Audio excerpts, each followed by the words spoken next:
నమస్తే, welcome to non stop news. రోజంతా బిజీగా ఉన్నారా? న్యూస్ అప్డేట్స్ మిస్ అయ్యారా? డోంట్ వరీ, బ్రేక్స్ లేకుండా బోర్ కొట్టుకున్న నాన్ స్టాప్ న్యూస్ ప్రతిరోజు రాత్రి 9 గంటలకు. నేను అనుశ్రీ. నేను కవిత. తమిళనాడు చెన్నైలో మెరీనా బీచ్లో భారత వైమానిక దళం నిర్వహిస్తున్న మెగా ఎయిర్ షోలో తీవ్ర విషాదం నెలకొంది. 92వ ఎయిర్ ఫోర్స్ డే ఏర్పాట్లలో భాగంగా ఈ ఎయిర్ షో నిర్వహిస్తున్నట్లుగా ముందస్తుగా ప్రకటించడంతో లక్షలాది మంది ప్రజలు అక్కడికి చేరుకున్నారు. ఎయిర్ షో ముగిసిన అనంతరం లోకల్ రైల్వే స్టేషన్లో ట్రైన్ కోసం ఒక్కసారిగా జనం ఎగబడ్డారు. దీంతో రైల్వే స్టేషన్లో ఒక్కసారిగా తొక్కిసలాట జరిగింది.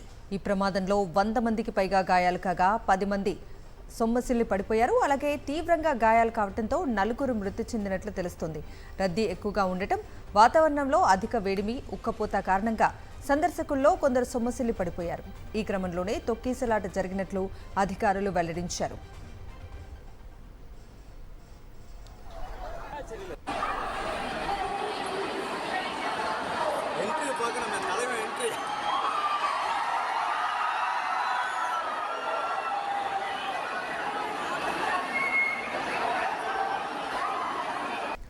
ఏపీలో వైఎస్ఆర్సీపీ సానుభూతి పరులపై టీడీపీ గూండాల దాడులు కొనసాగుతూనే ఉన్నాయి. పల్నాడు జిల్లా తేలికుట్లలో నాగరాజు అనే వ్యక్తిపై పచ్చమూకలు దాడి చేశారు. టీడీపీ మూకల దాడిలో నాగరాజు 2 కాళ్లు కోల్పోయాడు. నాగరాజును ఫోన్లో పరామర్శించారు వైఎస్ జగన్. నాగరాజు పరిస్థితిని అడిగి తెలుసుకున్నారు. పార్టీ అండగా ఉంటుందని భరోసా కల్పించారు. టీడీపీ రౌడీల దాష్టీకాన్ని వైఎస్ జగన్కు తెలిపాడు నాగరాజు. నాగరాజును జాగ్రత్తగా చూసుకోమని మాజీ ఎమ్మెల్యే కాసు మహేష్ రెడ్డికి సూచించారు వైఎస్ జగన్. వందనాలన్నా. నమస్తే నాగరాజు. వందనాలన్నా. వింటి నాగరాజు, ఏం జరిగిందని? అమ్మా పొల్ల చేసాక కొట్టారన్నా. కాళ్ళు నుజ్జు చేశారన్నా. కాళ్ళు కూడా నేను చూడాలని ఉందన్నా. బాయిన తర్వాత మీ దగ్గర తీసుకొస్తాంలేండి అన్న. వీల్ చైర్ మీద ఉన్నప్పుడు తీసుకొస్తాం. పార్టీ తరపు నుంచి కూడా సాయం చేసేది కూడా చూడు మహేష్ చేద్దామన్నా, తప్పకుండా. నేను కృష్ణమోహన్ గారితో చెప్తా ఒకసారి. సరే అన్న, మాట్లాడుకోసారి ఎక్స్ట్రా కూడా చేద్దాం ఒకసారి. మన తర్వాత ఎప్పుడన్నా నేను ఆ పక్క వచ్చినప్పుడన్నా వచ్చేట్టుగా పెట్టుకుందాం ప్రోగ్రామ్. లేదంటే తను కొంచెం రికవర్ అయినాక నా దగ్గర వచ్చేట్టుగా పెట్టు. నేను తీసుకొస్తాను. నేను రోడ్ ద స్టేట్ అన్ని అందరి బాధితులను నేను విజిట్ చేస్తా. సరే అన్న, అప్పుడైనా నేను వస్తాను, అది ముందైనా వస్తా. ఈ లోపల కూడా నన్ను వచ్చి కలిసే కార్యక్రమం కూడా తను రికవర్ అయినా కూడా కలిసేట్టుగా కూడా పెట్టుకున్నాను. సరే అన్న. తను కలిసినా నేనైనా ముందు ఆ పక్కకు వచ్చినప్పుడు నేనైనా రావడం ఏదో చేద్దాం సరే. అన్నా నువ్వు చల్లగుంటే చాలన్నా, మేము లేకపోయినా ఏం లేదన్నా. నువ్వు చల్లగుండాలన్నా. నువ్వు చల్లగుంటే చాలన్నా. అందరం ఉండాలి, ధైర్యంగా ఉండాలి, అందరం ఉండాలి.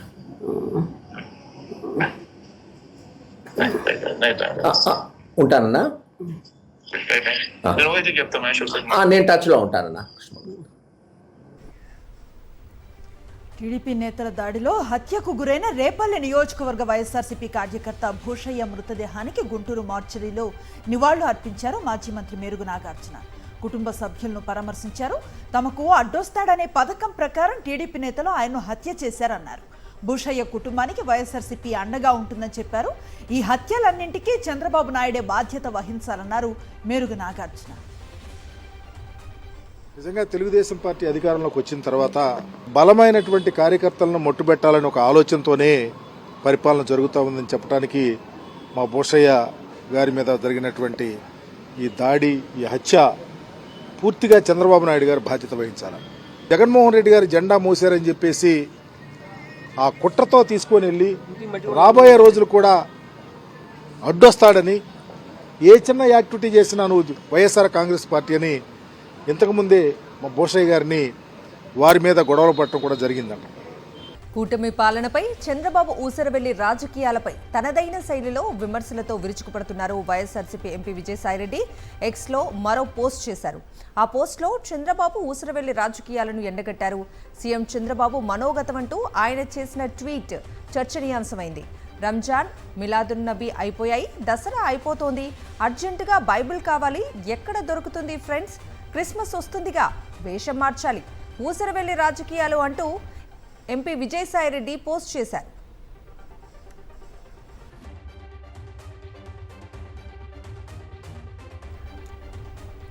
ఎన్టీఆర్ జిల్లాలో తిరువూరు పంచాయతీ టీడీపీకి తలపోటుగా మారింది.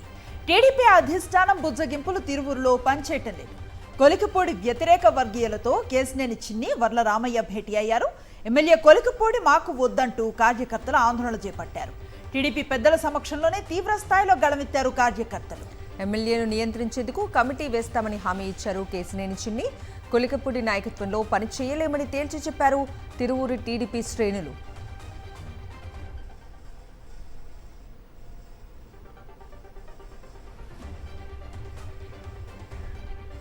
చిత్తూరు జిల్లాలో హత్యకు గురైన బాలిక కుటుంబాన్ని హోంమంత్రి అనిత పరామర్శించారు. బాలిక తండ్రి అజ్ముల్లాతో సీఎం చంద్రబాబు మాట్లాడారని తెలిపారు. చిన్నారిని హత్య చేసిన నిందితులను అరెస్ట్ చేయాలని ఆదేశించారని తెలిపారు. డాగ్ స్క్వాడ్, క్లూస్ టీం, పోలీసులతో విచారణ జరుగుతున్నట్లు హోంమంత్రి తెలిపారు.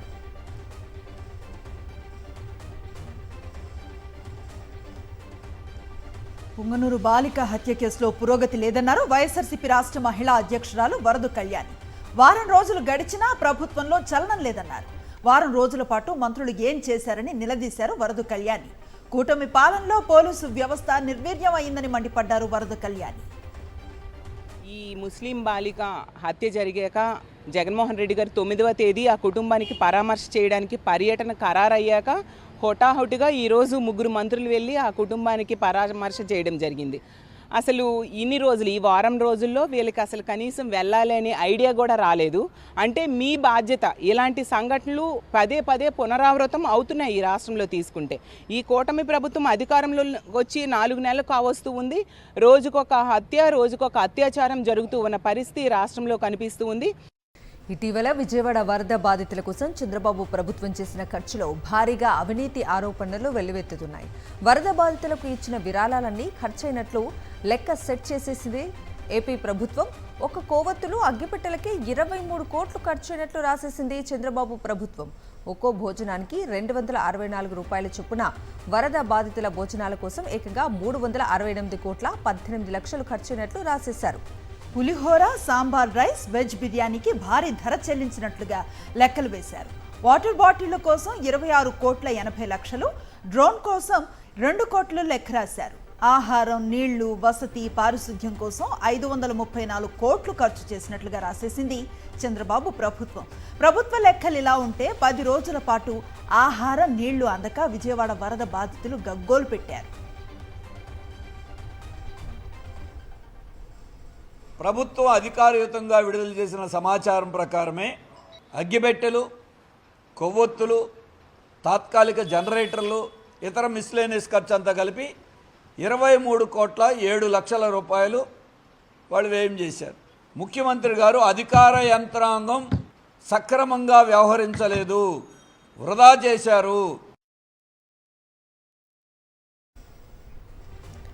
స్టీల్ ప్లాంట్ పరిరక్షణ కోసం ఉద్యమిస్తున్న వామపక్ష పార్టీల నేతలు డిప్యూటీ సీఎం పవన్ కళ్యాణ్కు సవాల్ విసిరారు.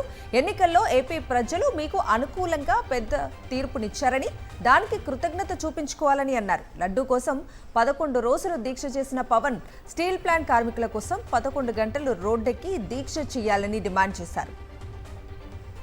పవన్ కళ్యాణ్ గారు ఇక్కడ ప్రజలు మీకు చాలా పెద్ద తీర్పునిచ్చారు అనుకూలంగా. దాని కృతజ్ఞతగానైనా సరే మీరు మొన్న లడ్డు కోసం 11 రోజులు దీక్ష చేశారు, మంచిదే. కానీ ఈరోజు కార్మికుల కోసం, ప్రజల కోసం కనీసం ఈ రోడ్డు మీదకి వచ్చి 11 గంటలు దీక్ష చేయండి. కేంద్రం మెడలు వంచండి. మోడీ దగ్గర మీకున్న పలుకుబడిని ఉపయోగించి దీన్ని కాపాడండి అని కోరుతున్నాం. అట్లా కాపాడకపోతే మీరు ప్రజల ముందు దోషులుగా నిలబడతారని కూడా మేము హెచ్చరిక చేస్తాం. విశాఖలో స్టీల్ ప్లాంట్ పరిరక్షణ కోసం వామపక్ష పార్టీల నేతలు ఆందోళనలు నిర్వహించారు. కోర్మన్నపాలెంలో రోడ్డుపై బైఠాయించి నిరసన తెలిపారు. కార్మిక నేతల పోరాటాన్ని పోలీసులు అడ్డుకొని కార్మిక సంఘాల నేతలను పోలీస్ స్టేషన్కు తరలించారు. స్టీల్ ప్లాంట్ పరిరక్షణ కోసం సీఎం చంద్రబాబు చర్యలు చేపట్టారని, ప్రధానమంత్రితో ప్రకటన చేయించాలని డిమాండ్ చేశారు. స్టీల్ ప్లాంట్ను కాపాడకపోతే పోరాటాన్ని మరింత ఉధృతం చేస్తామని హెచ్చరించారు. గుంటూరు జిల్లా మంగళగిరి జనసేన పార్టీ కార్యాలయం ఎదుట ఆర్డబ్ల్యూఎస్ కాంట్రాక్ట్ ఉద్యోగులు ఆందోళనకు దిగారు. పెండింగ్లో ఉన్న జీతాలు విడుదల చేయడంతో పాటు తమ సమస్యలు పరిష్కరించాలని డిమాండ్ చేశారు. డిప్యూటీ సీఎం పవన్ కళ్యాణ్ను కలిసేందుకు ఆర్డబ్ల్యూఎస్ కాంట్రాక్ట్ ఉద్యోగులు రావడంతో పోలీసులు తమను అడ్డుకున్నారు. దీంతో పార్టీ కార్యాలయం ఎదుట నిరసనకారులు ఆందోళన చేపట్టారు.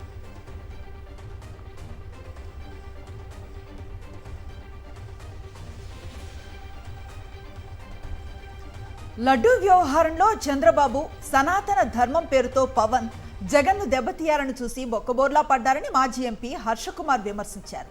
బాబు చేసిన కల్తీ ఆరోపణల్లో వాస్తవం లేదని, దానికి తోడు సిట్ వేసి చేతులు కాల్చుకున్నాడని అన్నారు. చివరకు సుప్రీంకోర్టు చేతిలో చివాట్లు తినాల్సి వచ్చిందని ఎద్దేవా చేశారు. బాబు, పవన్ హిందువుల మనోభావాలను రెచ్చగొట్టి రాజకీయ లబ్ధి పొందాలని కుట్ర చేశారని మండిపడ్డారు. 100 రోజుల పాలనలో అన్ని రకాలుగా వైఫల్యం చెందారని ఫైర్ అయ్యారు హర్షకుమార్. ఒక స్వతంత్ర దర్యాప్తు సంస్థ సిబిఐ హెడ్గా ఉంటూ సిబిఐ డైరెక్టర్ పర్యవేక్షణలో ఒక ఎంక్వైరీ జరపాలని చెప్పి వేసింది. అంటే అక్కడ కూడా చంద్రబాబు బాగా దెబ్బతిన్నట్టే కదా. 3-4 నెలల్లోనే మీరు ఒక ఫెయిల్ గవర్నమెంట్ కింద ప్రజలు మిమ్మల్ని చూస్తూ ఉన్నారు. ఇవన్నిటినీ కప్పిపుచ్చడానికి హిందువుల మనోభావాలని రెచ్చగొట్టడానికి వేసిన ప్లాన్లు లడ్డూను సనాతన ధర్మం. కాబట్టి అటువంటి జిమ్మిక్కులు చేయకుండా పరిపాలన మీద దృష్టి పెట్టండి. తెలంగాణ ప్రభుత్వ ఉద్యోగాలకు ఎంపికైన అభ్యర్థులకు శిల్పకళా వేదికలో అభ్యర్థులకు నియామక పత్రాలు అందజేశారు సీఎం రేవంత్ రెడ్డి. 1635 మందికి ఉద్యోగ నియామక పత్రాలను అందించారు.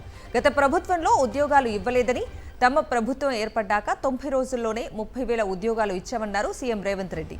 ఇది కేవలం ఉద్యోగం మాత్రమే కాదని భావోద్వేగంగా భావించాలన్నారు రేవంత్ రెడ్డి. మురికిగా ఉన్నందుకే మూసీ పేరును ఎవ్వరూ కూడా వారి పిల్లలకు పెట్టుకోలేదన్నారు ముఖ్యమంత్రి రేవంత్ రెడ్డి. మూసీ నదిని ప్రక్షాళన చేయాలనుకుంటున్నామని, ఎవరడ్డొచ్చినా మూసీ రివర్ ఫ్రంట్ ప్రాజెక్టు ఆగదని స్పష్టం చేశారు.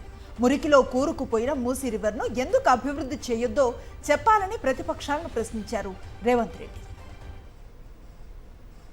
ఇన్ని నదుల పేర్లు, పవిత్రమైన నదుల పేర్లు మన ఆడబిడ్డలకు పెట్టుకున్నప్పుడు మూసి అనే రివర్ పేరు ఏ తండ్రి అయినా బిడ్డకు పెట్టుకున్నాడా? ఎందుకు పెట్టుకోలే?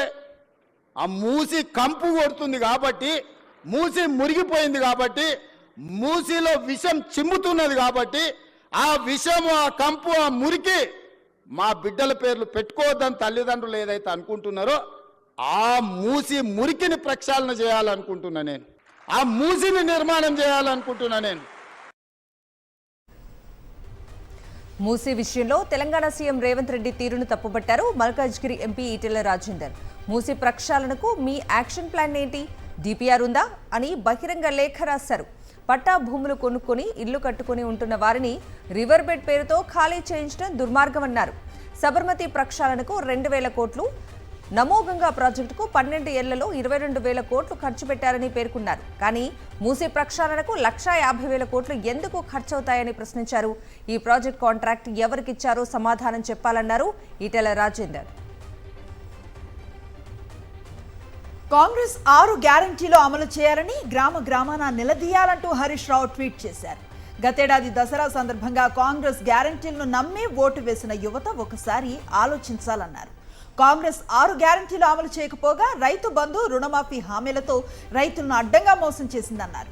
యువత కోసం ఏడాదికి 2 లక్షల ఉద్యోగాలు, నిరుద్యోగ భృతిని ఇస్తామని ప్రగల్భాలు పలికారన్నారు. ఇక తాత అవ్వలకు పెంచుతామన్న పింఛన్ హామీ ఎటు పోయిందని ప్రశ్నించారు.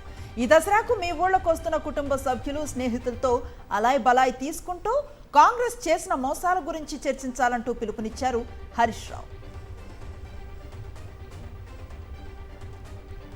తెలంగాణలో 5,000 కోట్ల వ్యయంతో రెసిడెన్షియల్ స్కూళ్ల నిర్మాణం చేపట్టనున్నట్లు ఉప ముఖ్యమంత్రి భట్టి విక్రమార్క స్పష్టం చేశారు. ఇటీవల అమెరికా, జపాన్లలో పర్యటించిన భట్టి అక్కడి పాఠశాలలపై సమగ్ర అధ్యయనం చేసినట్లు వెల్లడించారు. ఇక నిర్మించబోయే రెసిడెన్షియల్ స్కూళ్ల డిజైన్లను విడుదల చేశారు. 1వ తరగతి నుంచి ఇంటర్ వరకు ఒకే చోట బోధన జరిగేలా చర్యలు చేపట్టనున్నట్లు తెలిపారు భట్టి.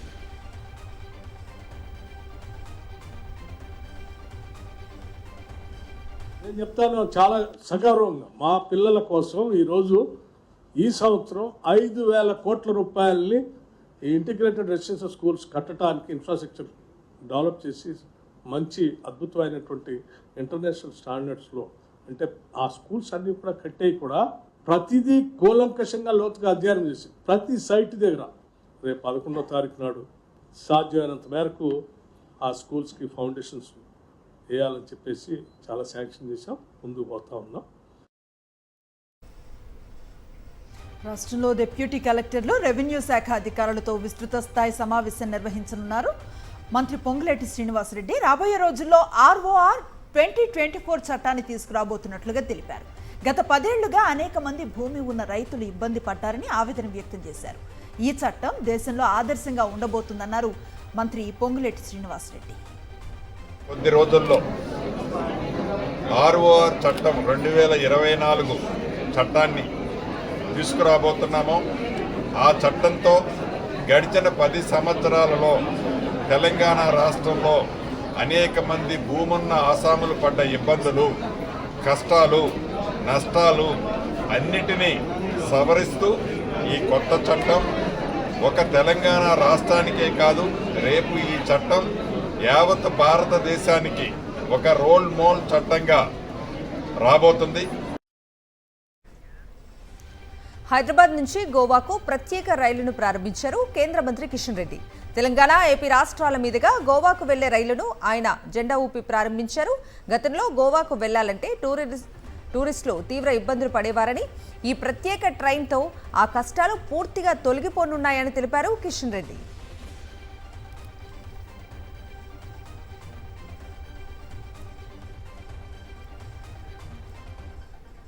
సైబర్ కేటుగాళ్ల ఆట కట్టించారు హైదరాబాద్ సైబర్ క్రైమ్ పోలీసులు. కర్ణాటక, మహారాష్ట్ర, రాజస్థాన్ సహా పలు రాష్ట్రాల్లో 6 బృందాలతో ప్రత్యేక ఆపరేషన్ చేపట్టారు. 3 కీలక సూత్రధారులతో సహా 18 మంది సైబర్ నేరగాళ్లను అరెస్ట్ చేశారు. ఈ ఆపరేషన్ ద్వారా investment fraud, digital fraud, OTP fraud, insurance fraud వంటి 10 ప్రధాన కేసులను గుర్తించారు. నిందితులు బ్యాంకు ఖాతాల్లో ₹161,00,000 ఫ్రీజ్ చేశారు. అలాగే వారి నుంచి సెల్ ఫోన్స్, ATM కార్డ్స్, ల్యాప్టాప్లను పోలీసులు స్వాధీనం చేసుకున్నారు.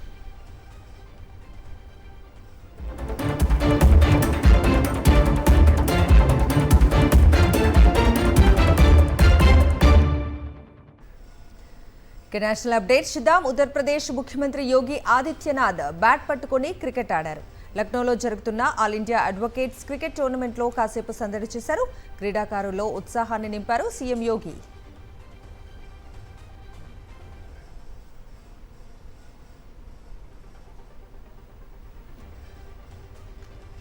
మేఘాలయలో భారీ వర్షాలతో ఆకస్మిక వరదలు, కొండ చర్యలు విరిగిపడిన ఘటనలు జరిగాయి. ఇక మారుమూల గ్రామమైన హతిసియా సాంగ్మాలో కొండ చర్యలు విరిగిపడ్డాయి. అయితే కొండ కింద ఉన్న ఓ గుడిసెపై పట్టంతో ఒకే కుటుంబానికి చెందిన 7 మృతి చెందారు. ఇక ఈ ప్రాంతంలో గసుపారా ప్రాంతంలో వంతెన కొట్టుకుపోయింది.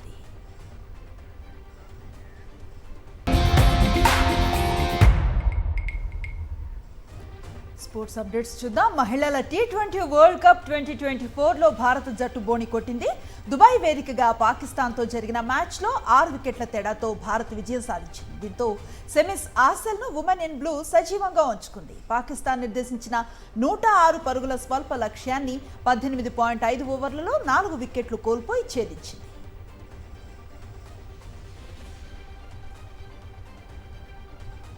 ఇవి నాన్ స్టాప్ న్యూస్ అప్డేట్స్.